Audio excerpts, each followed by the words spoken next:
retalhos, retalhos, retalhos, retalhos. E no fim, uma grande coxa. Olha quem chegou! O nosso irmão, o ungido do Senhor, o nosso amigo, Padre Lucas. Pode aplaudir aí de casa. Ele está chegando, ele disse, renovado. Ele estava em retiro, gente. E nós aqui rezando, Padre Lucas, aqui na televisão e com todos os nossos irmãos ali de casa, rezando pela santificação do clero.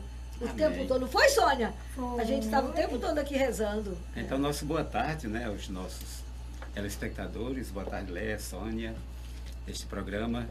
Chegamos sábado do retiro. O retiro foi uma bênção, uma maravilha. Até vou dizer aqui alguma coisa que ouvi e guardei, não no coração, guardei na alma. O que a gente guarda no coração, às vezes pode esquecer. É mesmo. Mas o que a gente guarda na alma, não há quem tire. Não há quem Porque fica impregnado. Como Faz parte alguém da- tem dito ultimamente, é um carimbo que ninguém apaga. Fica uma A alma marca é o que é indelével. mais intrínseco a mim. É. É o mais íntimo de mim mesmo, é minha alma. E essa é a vida verdadeira. A Né? vida verdadeira. É a vida verdadeira. Antes da pergunta que uma telespectadora fez, eu quero lembrar aqui uma coisa muito linda que o pregador falou, o Dom Joércio, que pregou o retiro para nós. Ele falou algo do Dom Angélico, que pregou ano passado para nós. Ele diz, Dom Angélico, ele tem uma intimidade com Deus tão grande, com Jesus, que ao amanhecer o dia, ele pede a Jesus, Jesus, empresta-me o teu coração e fica com o meu coração, para que esse dia eu possa fazer o que é bom.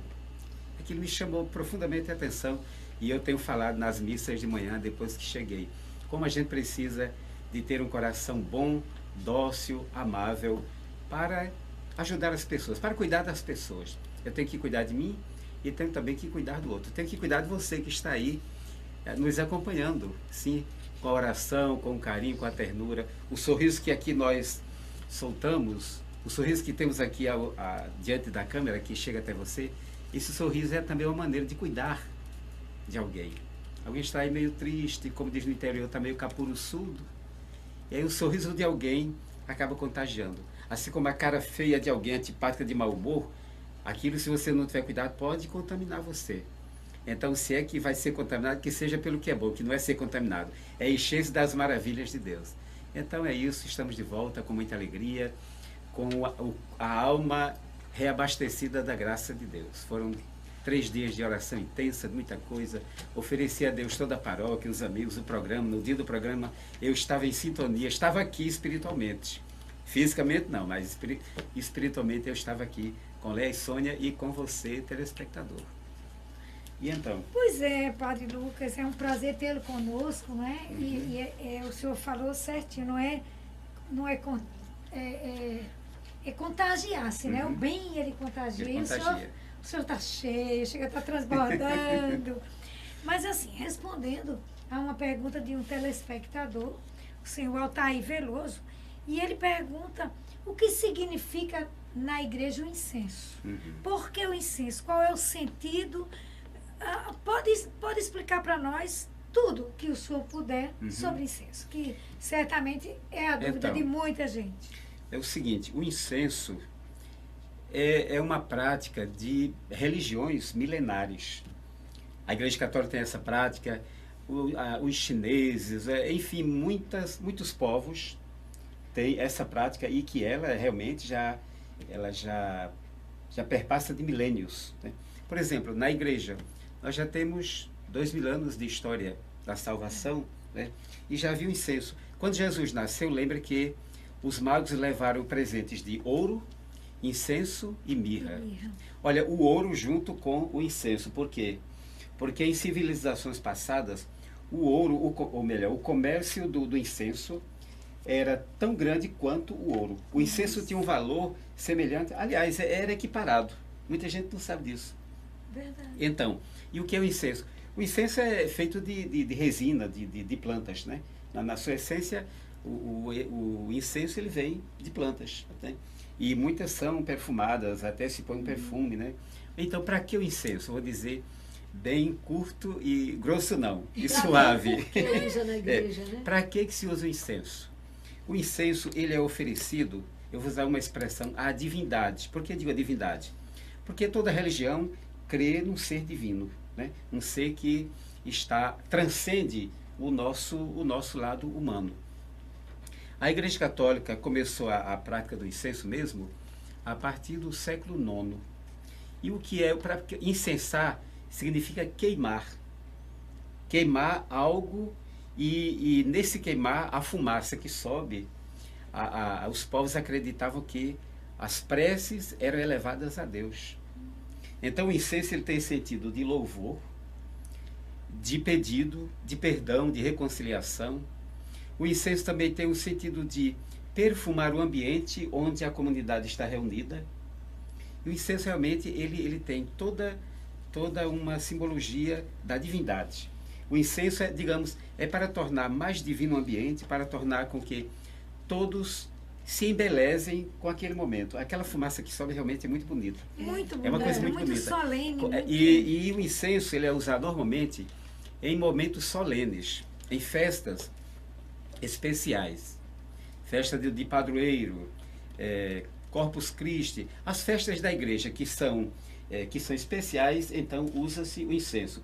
Muito embora o domingo é o dia do Senhor, é um dia especial. É um dia especial. É o dia da Sempre ressurreição. se usa, né? Mas normalmente nossas paróquias não usam. Mas tem um sentido muito profundo usar o incenso nas missas dominicais. E então o que é incensado na igreja, numa celebração eucarística festiva? É incensado o altar. Você que fez a pergunta, creio que sabe que a procissão, né, o padre ou o bispo, os ministros, os acólitos, e o incenso é conduzido no turíbulo, né? Ou também tem uma outra, o turífulo, porque o turífero é aquele vaso. O turíbulo ou turífero é a mesma coisa. Daí quem conduz o turíbulo é chamado turiferário. Não é turibulário, não, é turiferário, porque vem de uma outra palavra que é o turífero. Então, quando chega-se no altar, o padre ele vai incensar todo o altar, né? Ele rodeia o altar, porque o altar é incensando tudo. O altar é Cristo. Depois ele incensa a cruz, né? Ele incensa, se for no dia do padroeiro, ele vai incensar a imagem do padroeiro. Depois, durante a missa, um outro momento em que a incensação, na hora da proclamação da palavra, do evangelho. Isso. Então, ou o padre, ou se tem o diácono, ele vai incensar o evangeliário. É um livro grande, onde contém somente os evangelhos de cada missa. O evangeliário tinha se esquecido. Eu não conhecia o evangeliário quando era menino, quando era seminarista, mas aí, graças a Deus, que a igreja está trazendo de volta aquilo que é importante, que estava meio que esquecido. Sim. Na nossa paróquia, por exemplo, temos o evangeliário, já vi outras paróquias comprando, nas Paulinas e Paulos. Então é um livro nisso aqui. E aí o diácono, o padre, ele incensa 2 vezes de 3. Ele faz esse movimento.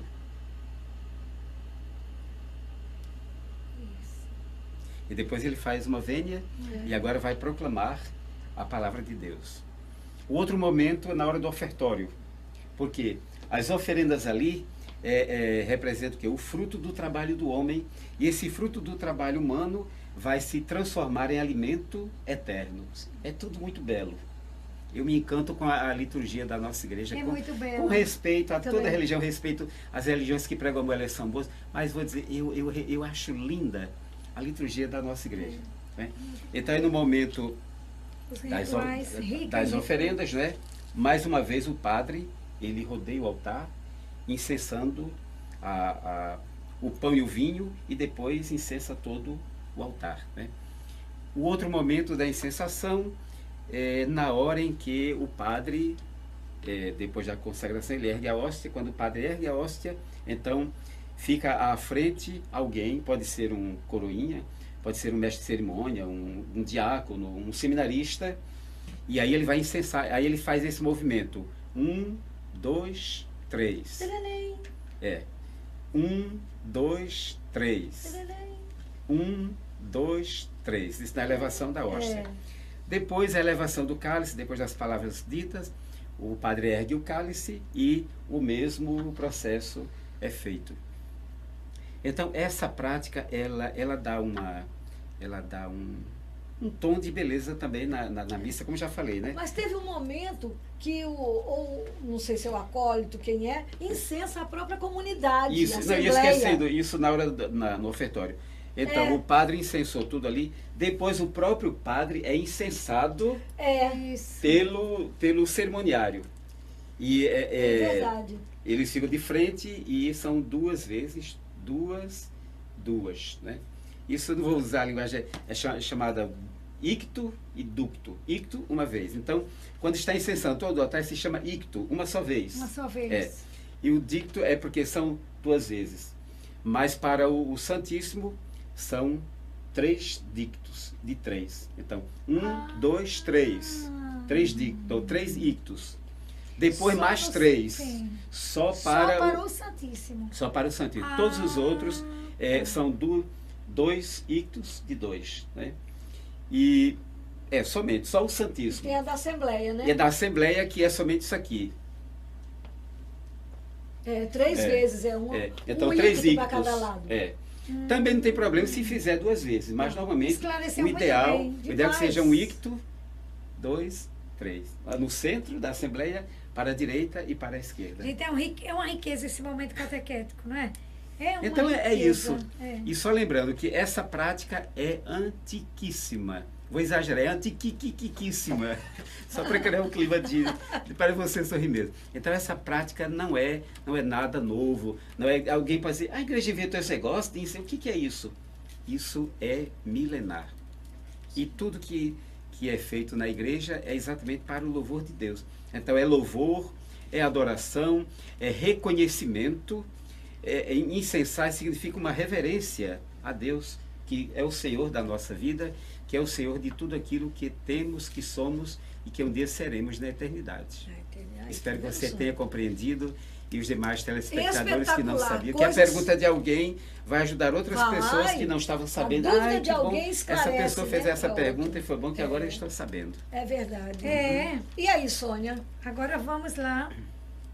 Deixa eu só. Maravilhoso, Padre Lucas. Enquanto Sônia se situa ali, eu quero dizer, espetacular. Gente, momento catequético, é uma catequese que o nosso Padre Lucas faz aqui toda semana, esclarecendo essas dúvidas. Mande a sua dúvida para o Facebook de Leia e Sônia e a gente lê aqui e o Padre responde para você.